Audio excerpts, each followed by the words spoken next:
become more emotional, we become less logical, and vice versa.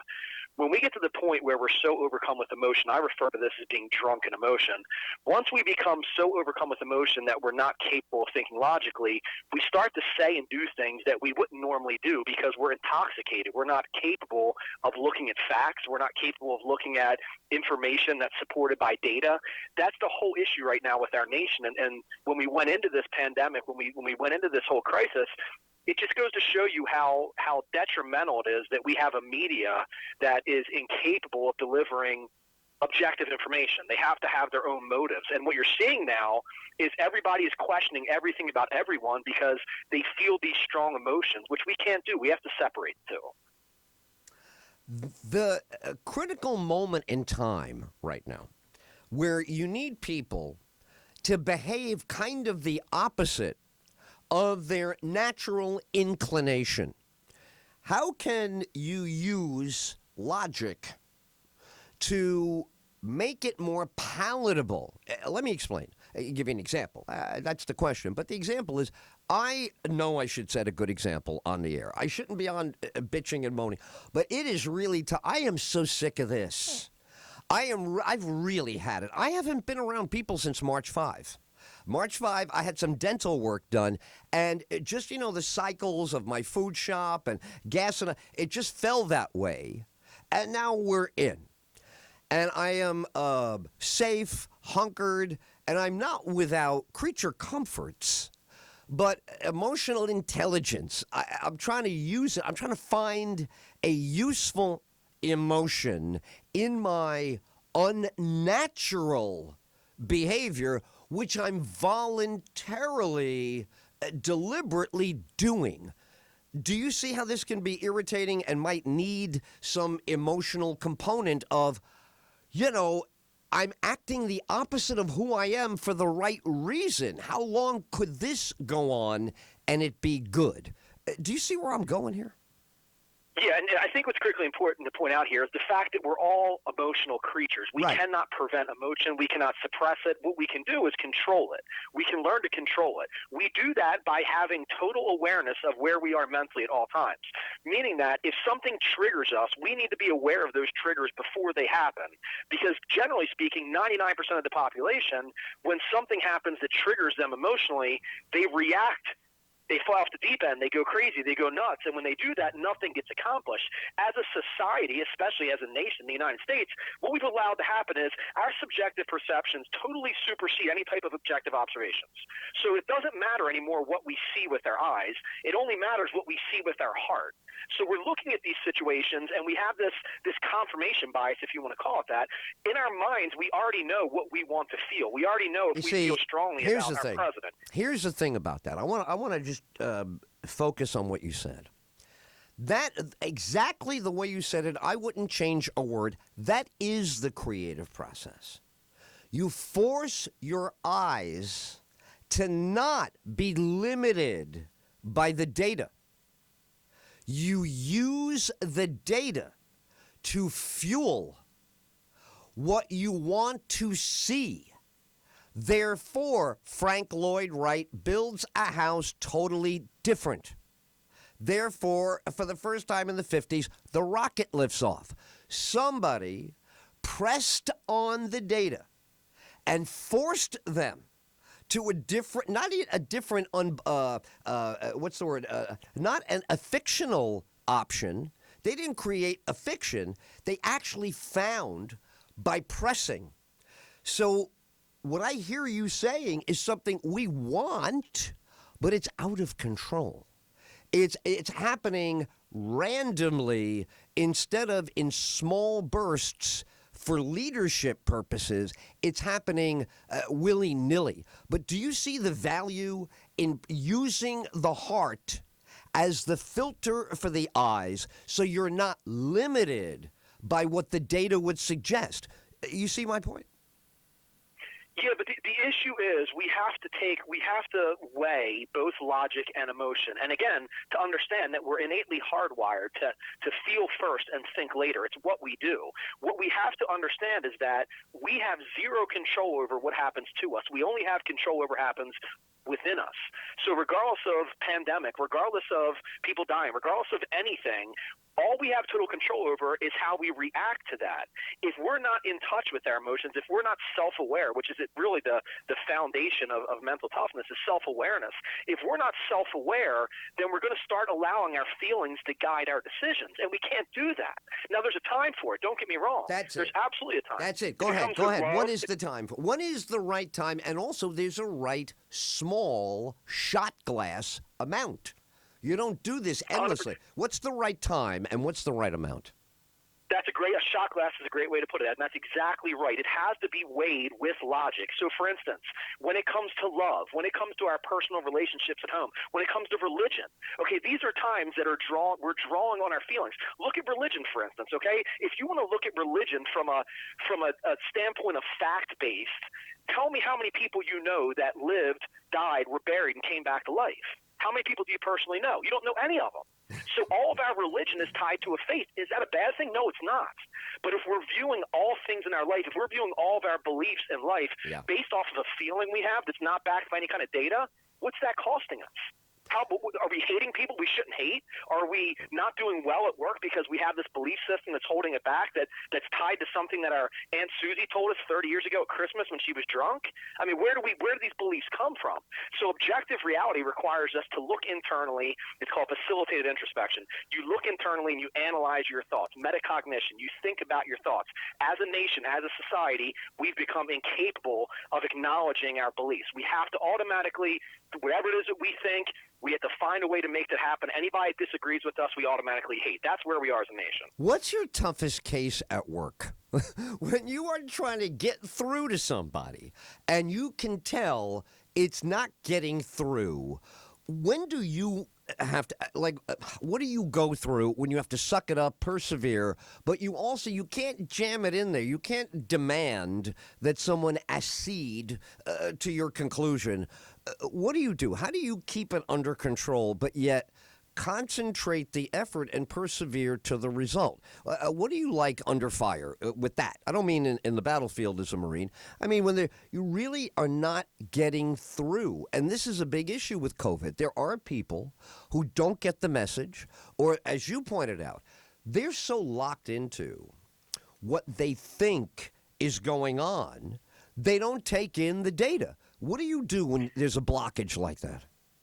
Yeah, an awesome point to bring up. You might know this stat already. Okay, where are we at right now in New York? I think it's just over 6,300 people have passed away from coronavirus. That's a horrendous, horrible number.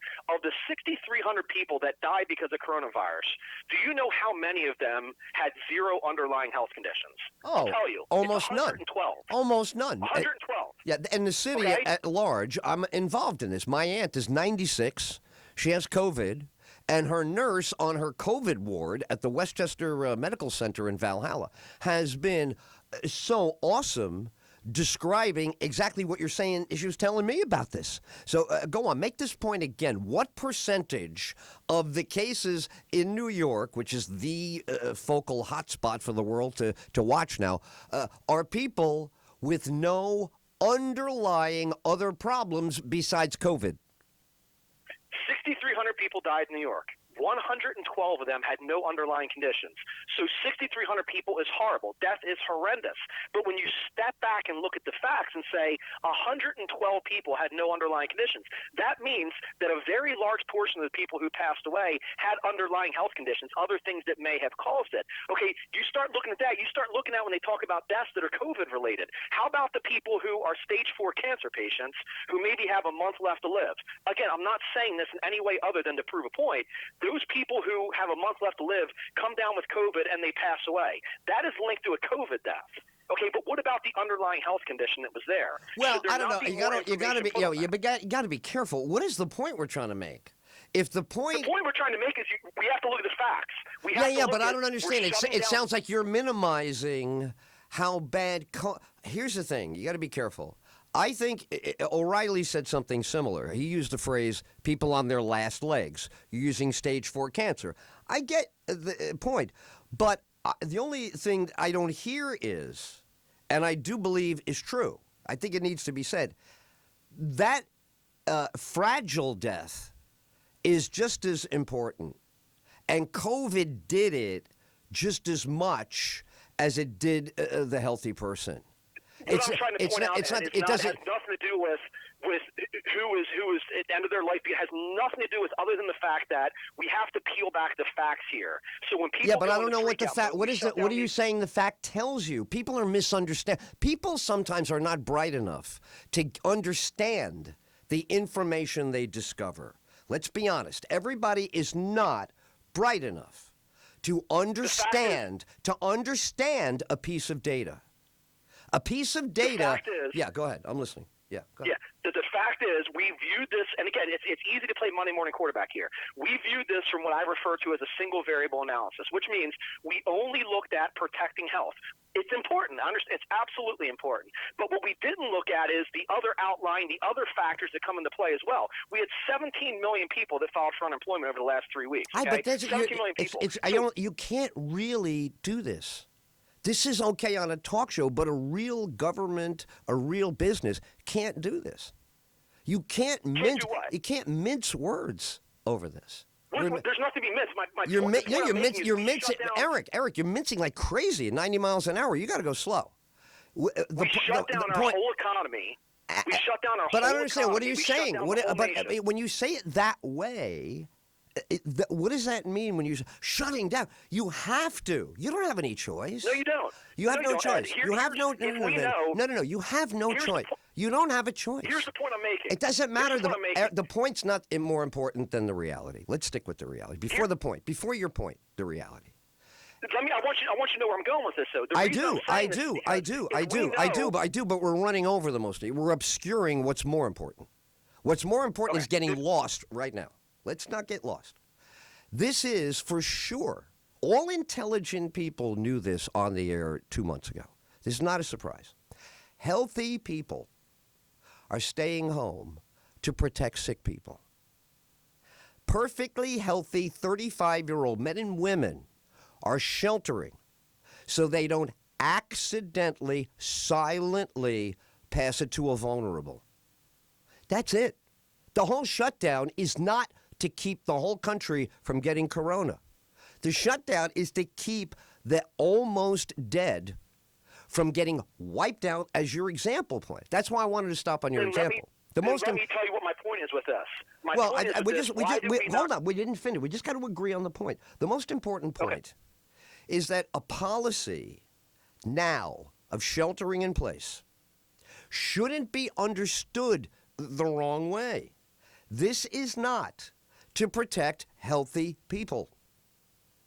This is to keep healthy people from accidentally, because they can be asymptomatic, killing, as you say, a stage 4 cancer patient. We went and visited Grandma last weekend like we always do. She got COVID from us. How can that be? We didn't go to China. Can I give you a solution to this? Well, my point is we have to agree that that's the most important thing. The economy's not the most important. You can't say the economy's more important. It doesn't matter. It does matter. My point is, let's say 5% of the population. Eric, this is the thing. If you can't agree with what I just said, then we're stuck there. You can't go on. Ed, but I am.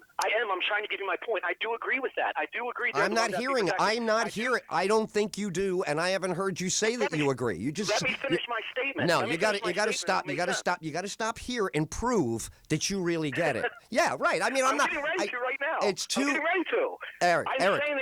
Eric, hold on. Eric, you're too rhetorical. It's all rhetoric. It's too rhetorical. You got to slow down, babe. You got to slow down. Mom and pop. Yeah, but I'm in charge of the show. I can't have this go on. I'm trying to control. Only 30 seconds. We've got. Listen, I got 30 seconds. No, absolutely. I got to refuse you. 100%. I'm refusing. Do you understand what I'm doing right now? Make my point. I do understand that. I don't think you understand. I'm having this conversation. I'm directing it. Let me just direct it for the listeners. Okay, you're a guest. Please. Let me direct. Okay. Yeah. Okay. The idea of what you're enumerating, and you're making very good points, are all preempted. Your points have been preempted. Do you understand what I mean? I'm using that literally from the dictionary. I'm not playing fast and loose. They're preempted. And what does that mean? That means when the president comes into the Situation Room, it's a triage like an emergency room.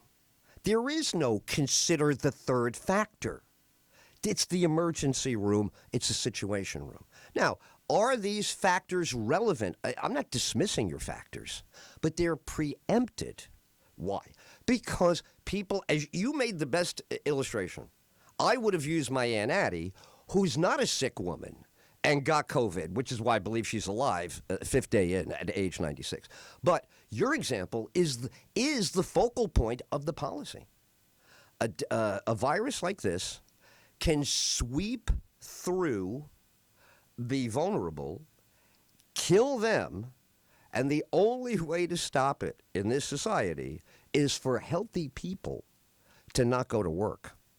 Now, I disagree with that. I know you do. I understand that, but that's not the point. It's not the point. No, because this is what we call a postulate. It's not open for discussion. It's not.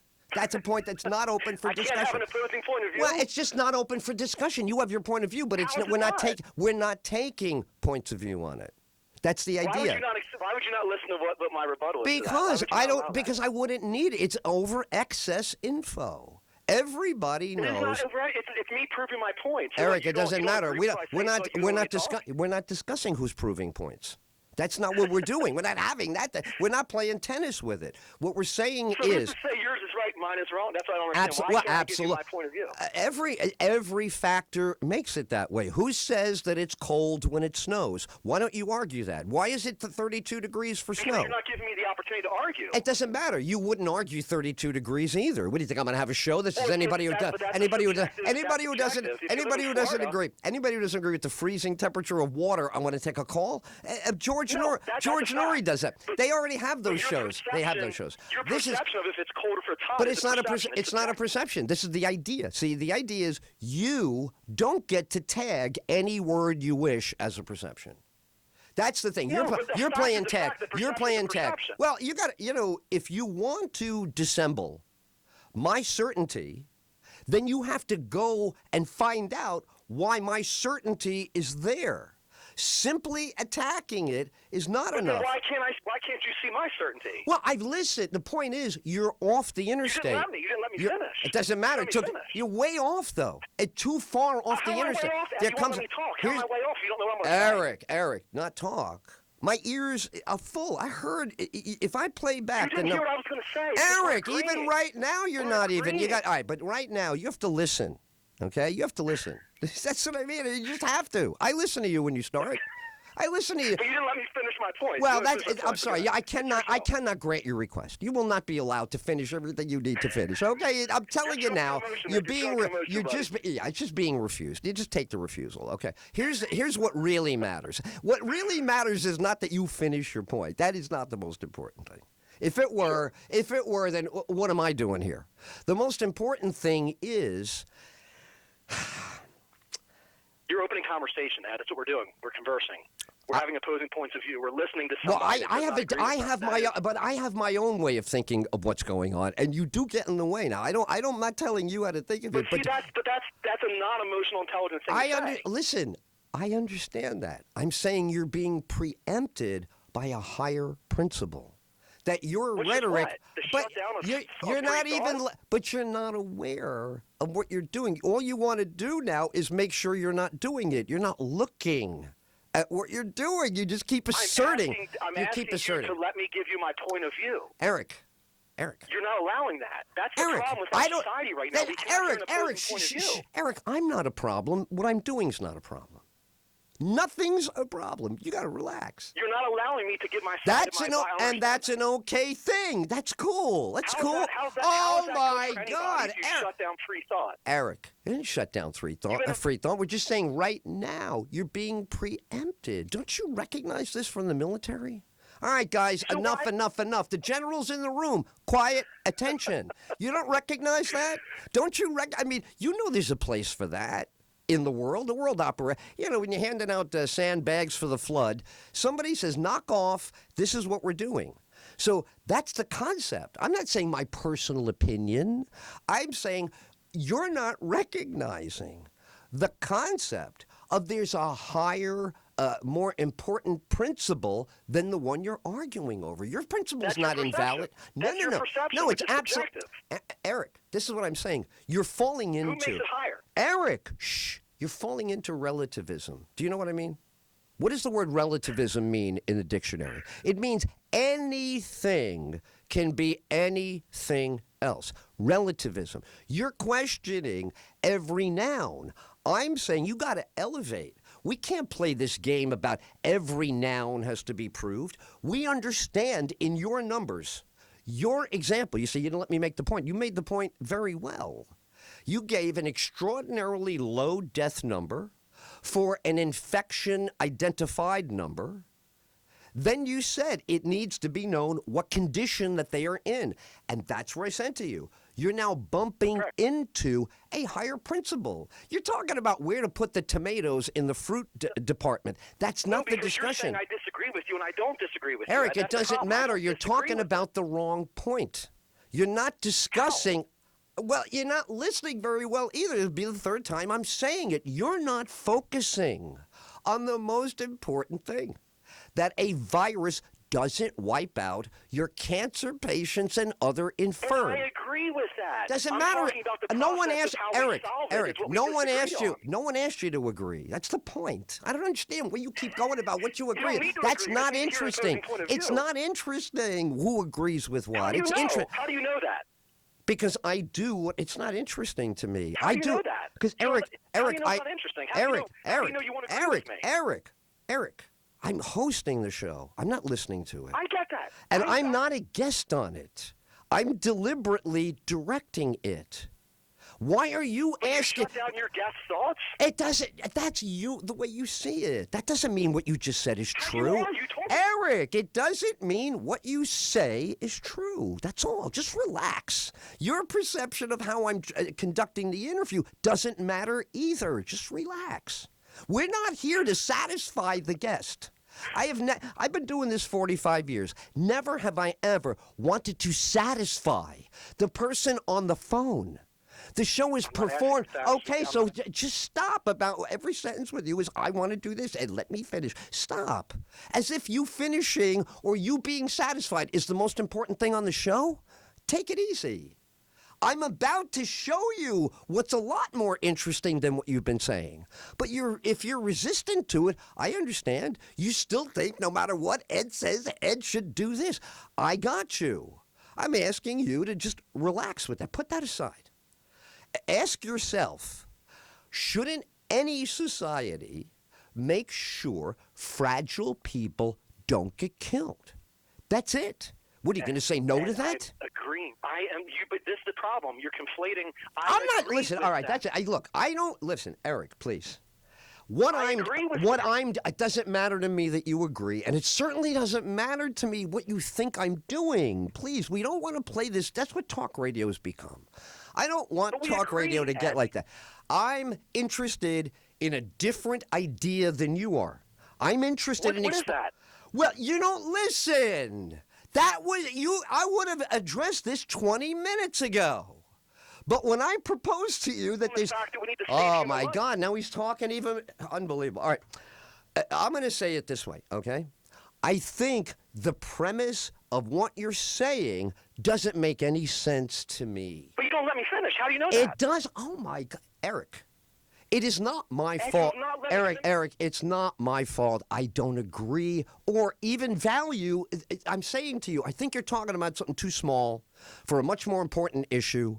And I listened enough for me. You don't know how much of you I need to know what's going on. You have no idea how I work. It doesn't matter. You finishing is not the point. Eric, if I'm on your show, you should finish your thought. But when you're on my show, I should make sure the show is doing what I'm doing with it. Okay? Shut down thought? Eric, why are you repeating yourself like an 8-year-old? You're not having your thoughts. Asking, you're not having your thoughts shut off. There's a difference between you being shut off and I'm not listening. You can keep them someplace, right? I mean, can't we just be adult about this? I am rejecting. Well, no, you're repeating over and Ed. What is that? Why do you keep uttering Ed?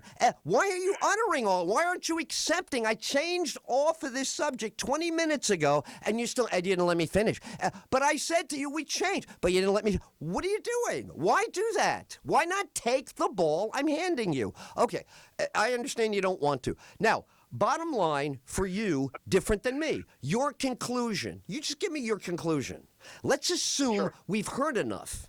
What's the conclusion? I think we conclude differently, but you go first. No, we conclude exactly the same. We have to protect the people that are most susceptible to death from COVID-19. 100% agree with you. I'm listening. I said, so that's your conclusion. So your conclusion is... I agree. The only difference between you and I is okay. Well, that's what I meant. Yeah, well, that's the point. So that's the point. I don't think it's debatable.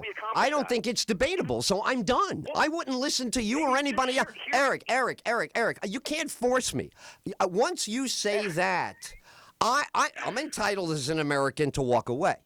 I can walk away from a band.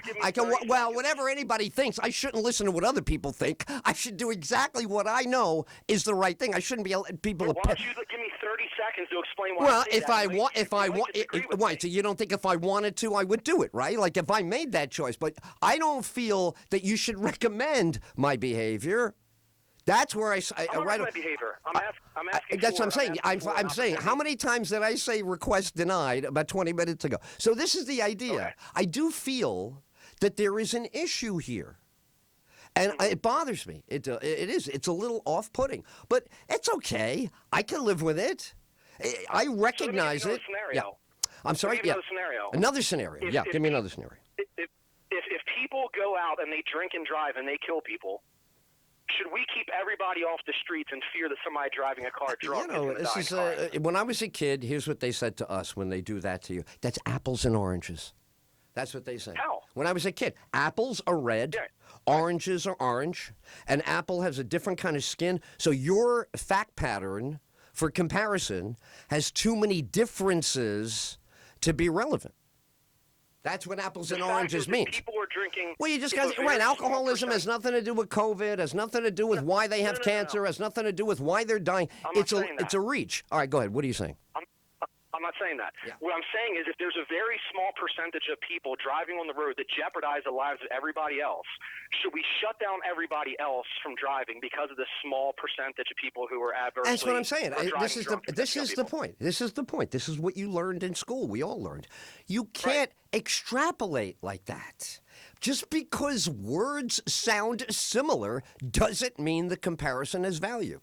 Now, I understand. It makes total sense. And it goes back to my point about COVID. Why do we not quarantine the 5% of people who are or have underlying health conditions and allow the other 95% because that's ignorant. You know how ignorant that is? All right, I'm going to tell you how ignorant that is. How is that ignorant? I'm going to tell it to you. I'm going to tell you right now how ignorant that is. Please. The reporting has been overwhelming, and I have 2 cases in my life of exactly why healthy people have to shelter down in place because they asymptomatically carry it. They don't know how they give it. Right. So 80%. So they are all endangering the already sick population. But they're quarantined. It doesn't matter. What is wrong with you? What do you think quarantine means? Perfect? It's about, human life. Quarantine is a word. It doesn't prove anything. Quarantine is a word. What we do is what we're doing. What is quarantine? Eric, I don't understand. You're a Marine. They tell you the word gun. You don't know what a gun means till you're shooting at a bad guy. Everybody knows words and then reality. Reality is the awful death toll and the fragility of the people who die. They are fragile. I'm not doubting that. I'm not disagreeing with that. Nothing different should happen. You have to have healthy people inconvenienced and frustrated to keep sick people alive. That's then it. how about herd immunity? How do you feel about herd immunity then? It doesn't matter. These are silly words. Are you an epidemiologist? Are you an epidemiologist? Have you ever gone to a study of herd immunity? Have you read the data? I asked you on something you cited what you know about it. You cited, I'm asking you to back up your citation. Back up that citation. All right, so what do you know about epidemiology? Go ahead. What do you know about it? What do I know about epidemiology? I know very little about epidemiology. Thank you. So let's not throw around terminology. You know, when you're talking to I don't have to be an epidemiologist to understand herd immunity.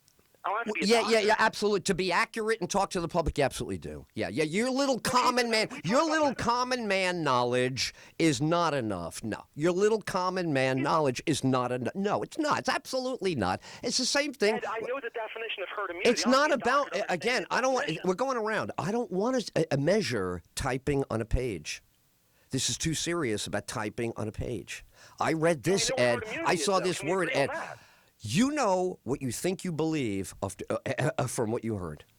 You have no personal first-hand knowledge of herd immunity, or do you as an epidemiologist, yes or no? I know what herd immunity is. You know what the word is in a dictionary. You know a word in a dictionary. You know a word. Did you ever work on an epidemiological project that studied herd immunity? Did you? Ed, I'm not claiming to be a doctor. Then my objection is I would not invoke that term if I were you. I don't think that's. I think that's the discipline. This is the discipline. How do you call this disease coronavirus? This is the discipline. This is the. See, common sense is being frustrated when you do that. You're randomly pulling a word to match a word you didn't like. It's not. It's not legit. It's not legit. It's reality. The reality is. We don't have to hold doctorates to discuss something that we know about. I'm not saying I'm an expert in that. I'm saying I have a baseline understanding of what it is, enough to give a point of view. No, I don't think you do. Then we disagree. Then I'm going to disagree with you. I'm going to say no, you don't. That's fine. I'm saying common sense has taught people over decades that playing fast and loose because you have an opinion on facts is poison. So when you hear an elevated push, right away ears perk up. Right away, this guy's pushing too hard on Ed. He's pushing on Ed. So that's what we hear. Now, we don't know the details, just like you don't know the details of an epidemiological study on herd immunity. Yes, you've heard. I didn't say. You don't need to know an advanced study on it. How would you know what's needed to know that you're competent to discuss it? How would you even know what that criteria is? This is called the Dunning-Kruger effect, okay? All right, let me do. All right, hold on. I'm way late on a break. Let me do the break. We'll come back and find out what that effect is. Listen, I'm open to original thinking, but I'm not going to go down this Looney Tune idea that keeping sick people alive can only go so far. That's the whole idea. And I'm as aggravated as anybody else is, but I know why I'm aggravated. I'm aggravated because as a country, we're not China. We are not Europe. We value human life more than they do. They are emotionally dead countries. Those are countries that don't have the American spirit.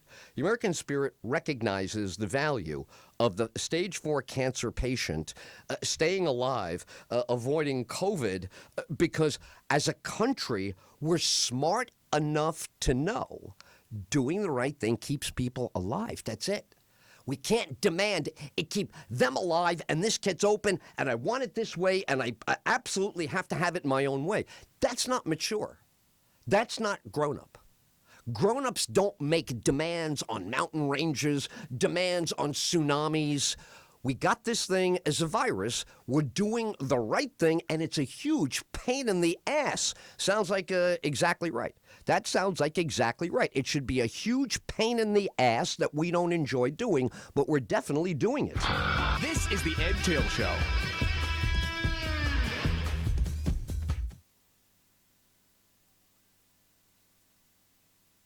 Yeah. You got it. So I'll just take him for a minute and give you a break right away.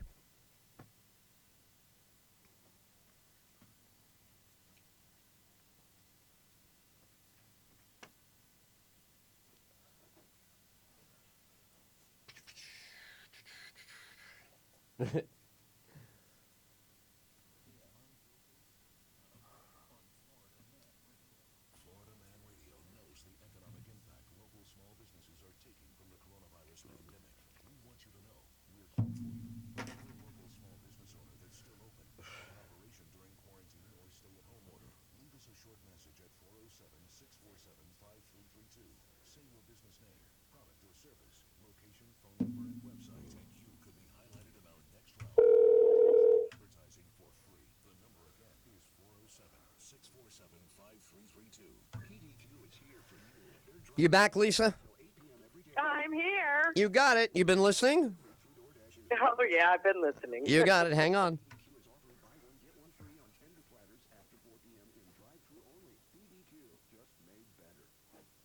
That January bank. January 30th. What did your administration do in February? 20% off, or even 40%.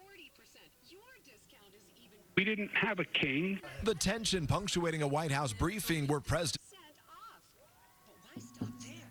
In addition to 50% off, you also get 10 free gifts. That includes a racy item for him, a sensuous toy for her, and something we know you'll both enjoy. And 6 extra special bonus items that are sure to rev your engine, pique your curiosity, and even blow you away. And best of all, free shipping. Oh. All right, so when we get back, Eric, I'm going to come to you and give you a minute to expand or explain on that point we left, on that effect. And then when you finish, try to make that like a minute. I got to go to another break, so I blew off a break. When we come back from that break, we'll discuss it. But 1 minute for you to lay it out there, and you'll go uninterrupted on that. But when I break in, it's going to be going to the break. Okay. Thank you.